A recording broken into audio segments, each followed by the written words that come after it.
Hello, and welcome back to another Traker video, where today we are doing another episode of the EVA career, but today we are actually going back in time, back a year ago, because I actually recorded this over a year ago, as I recorded this video between episode 8 and 9 of the EVA career series, but I then forgot to upload it after doing other videos. So I decided to upload it now. So as you can see, I am attaching this decoupler from Rusty Star rockets to the rover. And the reason for doing this is I've got a contract to test the decoupler. So I'm just boarding the rover to press the space bar and test the decoupler.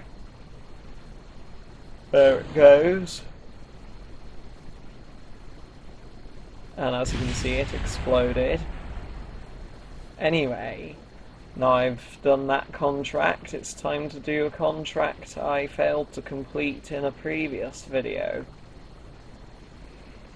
Now, I can't remember which episode it was, but I remember I tried giving a Kerbal a high G adventure, a tourist. Basically, I had a contract to give a tourist a high G adventure, but my first device that allowed, well, my first one actually worked, but the second one didn't work. So here I am building a third one to complete the contract.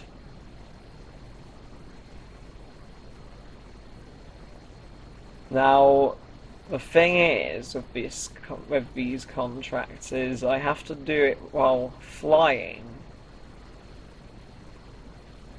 And you may notice that this is on the ground because it uses launch clamps. Now, I do have a sneaky way around this issue. So you can see I'm making a sort of staircase to try and build up close to the top so I can attach that reaction wheel. But you can see the Kerbal wouldn't stand up. It looked like a very infuriating task, but I eventually just climbed on top of the launch clamp to attach that. So you can see I'm sort of making a bearing here for something that rotates, and the idea of this high G device is that it will rotate and it will have an arm coming out with the Kerbal on the end of the arm. As you can see, I just made the arm.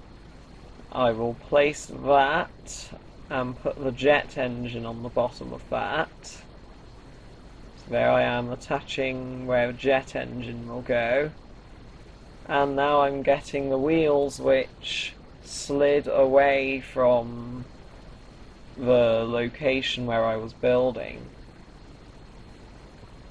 The intent is to use these wheels to slide along the ground so nothing hits the ground while it's rotating, so that the jet engine does not get destroyed, and so that it rotates a bit smoother. So there I am attaching the wheels. Now I'm attaching the jet engine. Then I attach the capsule with the tourist, and then I noticed I forgot a probe core to control the device, the torture device. So I go around and I looked at the old device to see if it still had a probe core I could scavenge, but as you can see it didn't, so I had to quickly go to the Space Center I just cut that out because it took quite a long time. I guess I was having a bit of a memory leak at the time. And here I am going over to the launch pad to collect a probe core that I have spawned in. Here it is, a Stay Putnik. And I get Danmon Kerman to place the Stay Putnik on top of the rover. And now I take it over to the runway where my high G device is. I nearly flipped the rover going over that bump, so I try and limit my speed a bit more. But in the end I make it over to the high G device to attach the probe core. There we go.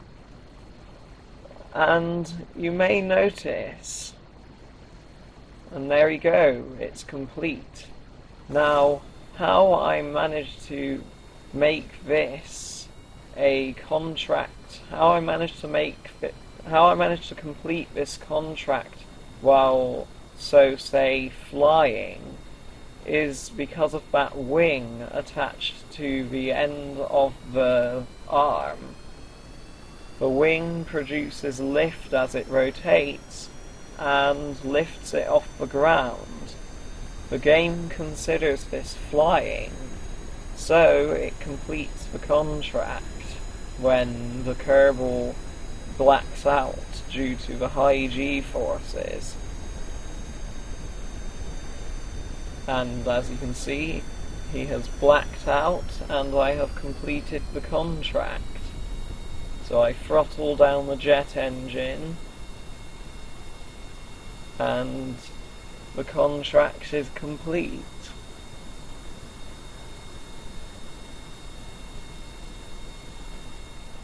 After doing that, I now go to build a plane. So you can see I'm attaching the landing gear, and then I guess I attach the tail probably.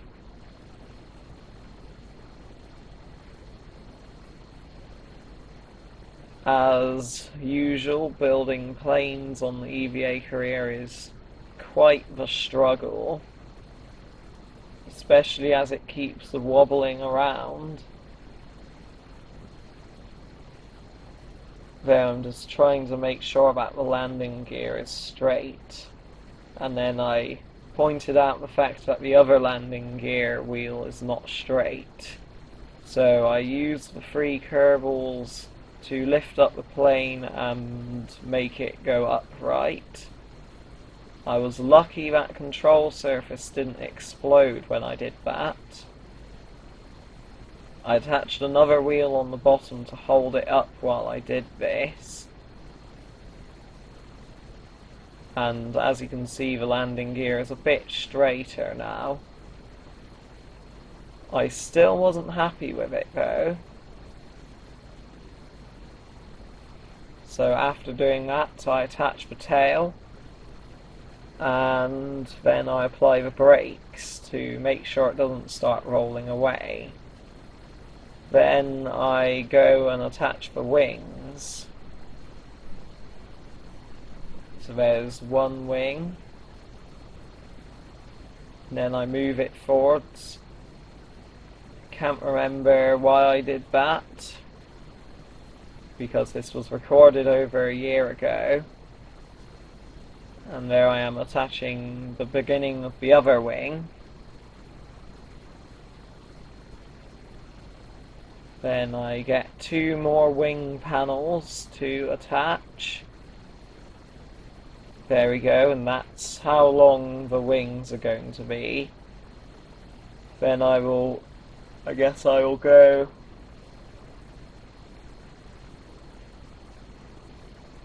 I will then don't know why I'm doing that. I think I'm trying to straighten the landing gear out there. And then I go back to the back of the plane to do more straightening of the landing gear because I still wasn't happy with the positioning of them. I think I didn't want the nose to be pointed down so much. So now I move that wheel back off. See, I can't remember how I built the plane. It is becoming very obvious I can't remember. Then I put on the other wings. And then a Kerbal shook the plane right as I was about to attach a part, which was probably a little bit annoying, but there I am attaching the jet engine.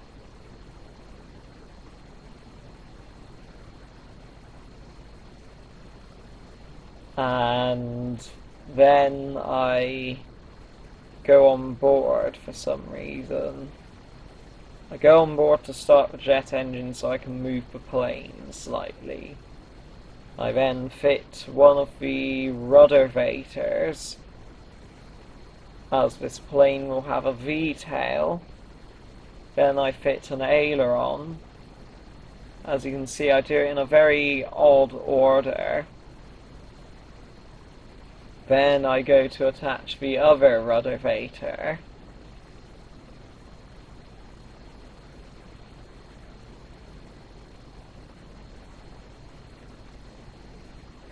There we go, I'm having a bit of a hard time making the control surface straight there, but I managed it in the end. And then I go and attach the last control surface. There we go, the last aileron.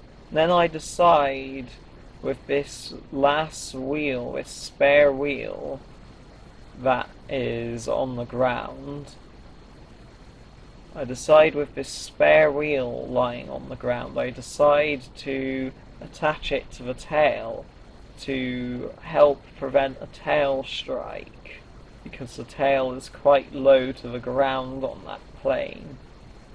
So I go and pick up the engineer Kerbals onto the rover to take them off of the runway, ready for the plane to take off.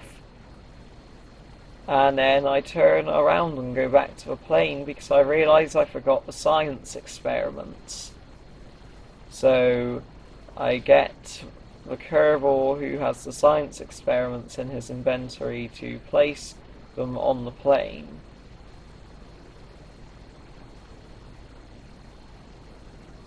It was a good job I remembered the science experiments, because if I didn't remember them, then I wouldn't be able to get any science from this.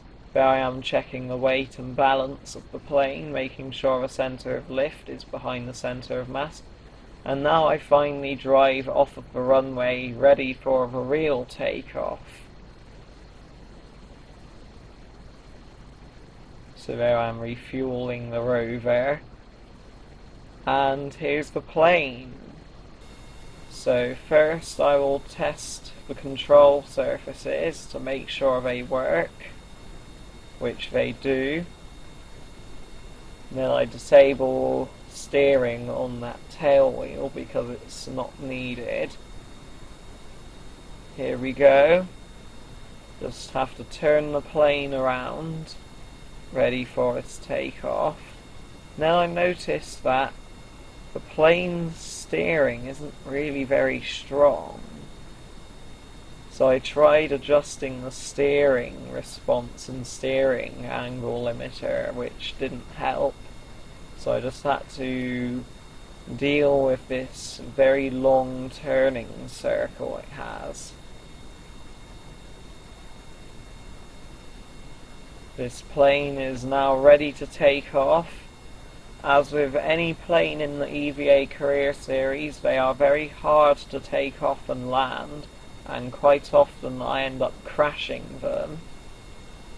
So now I'm lined up with the centre line, it's time to take off. Here we go. You can see I'm having a bit of a hard time keeping the centre line, and I start swerving from side to side, so I start pulling all the way up to try and get it to lift up, and I stall the plane slightly, but I managed to get the plane off the ground. Then I reduced the authority limiter on the ailerons because I was finding they were a bit too responsive, and I was going from side to side a bit. And on this flight my intent is just to get more silence. I'm not doing this to complete any contracts.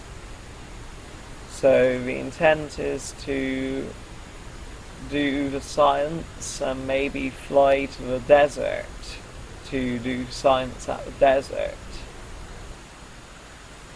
So, oh look, I did have a contract. I lied. I did have a contract. That shows what I remember. So there's the Kerbal, there's the cockpit. The plane flies quite nicely once it is trimmed out. Doesn't require many inputs.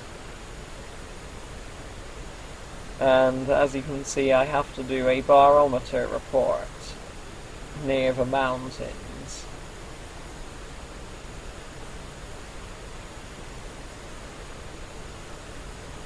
There we go, I've done the barometer report, and now I will fly over to the desert to do some science in the desert to get some more science. Now, planes in the EVA career are extremely hard to land properly without crashing, and there happens to be a very big runway in the desert that I'm going to that will allow me to land, and it is my custom built ZPA base that I built using Kerbal constructs. The runway is a runway that comes with Curb Inside Remastered, the 5-kilometer long runway, and I scaled it up to around 7 kilometers. That runway isn't original to the ZPA base, though. It originally had a KSP runway scaled up to around 5 kilometers, but then I extended it a bit using the one added by Curb Inside. There you can see I'm flying very low to scare the Kerbal. You can see the Kerbal is screaming. There we go. Screaming again. I do like to make Kerbal scream, as I find it quite funny. And then I realise the desert is to the south of me. There we go. Heading towards the ZPA base with the long runway.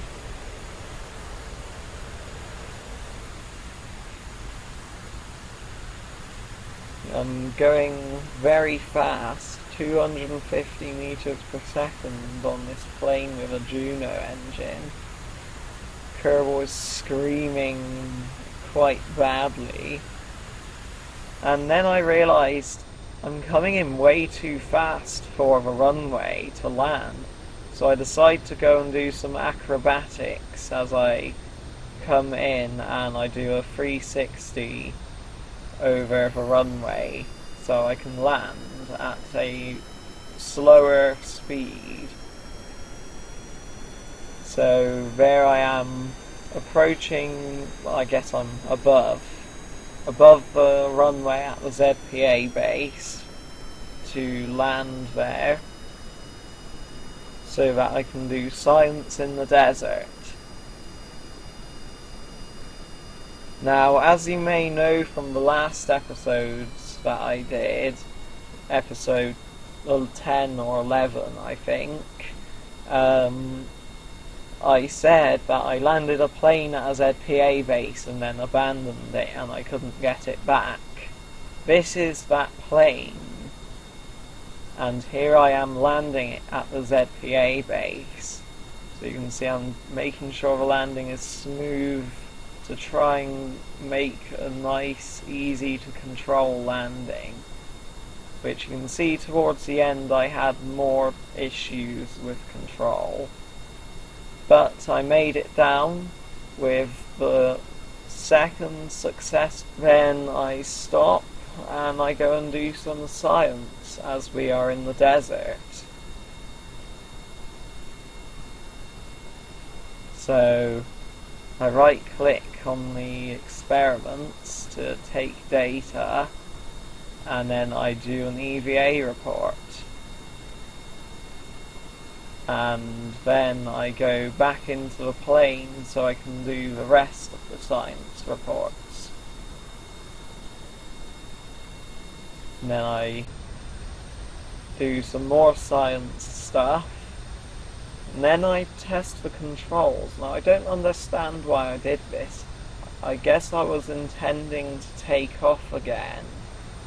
But then, after nearly crashing, I think I decided to just park the plane in the hangar and recover the Kerbal, because I think I didn't want to risk losing the science.